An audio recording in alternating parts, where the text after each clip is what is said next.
Hi hello नमस्ते. ही recipe नक्कीच बघा, जेणेकरून तुमच्या फायदेशीर होईल आणि तुम्ही कुठे पिकनिकला वगैरे जात असणार तर तुमची नक्कीच कामी येईल. तर त्यासाठी मी ते पाणी घेतलेलं आहे आणि गूळ घेतलेला आहे. तर ते मी गॅसवर ठेवून घेतलेलं आहे. गूळ वितळेपर्यंत आपल्याला पाणी गरम करून घ्यायचं आहे. गरम केल्यानंतर बघू शकता ते गूळ वितळून गेलेलं आहे. मी गव्हाचं पीठ घेतलेलं आहे आणि त्यामध्ये थोडंसं चिमूटभर मीठ टाकून घेतलेलं आहे आणि गुळाचं जे पाणी आहे ते कोमट घ्यायचं आहे आपल्याला, थंड होऊ द्यायचं नाही पूर्ण.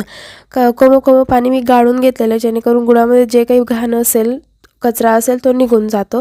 आणि थोडं थोडं करून लागता लागता आपल्याला भिजवून घ्यायचं आहे. कणिक मळून घ्यायची आपल्याला, जसं आपण पोळींचा डो करतो त्याच पद्धतीने मळून घ्यायचं आहे. आणि हे बघा मळलं गेलं आहे, मस्त सॉफ्ट डो झालेला आहे आणि तेल लावून मी मस्त मळून घेतलेलं आहे अजून.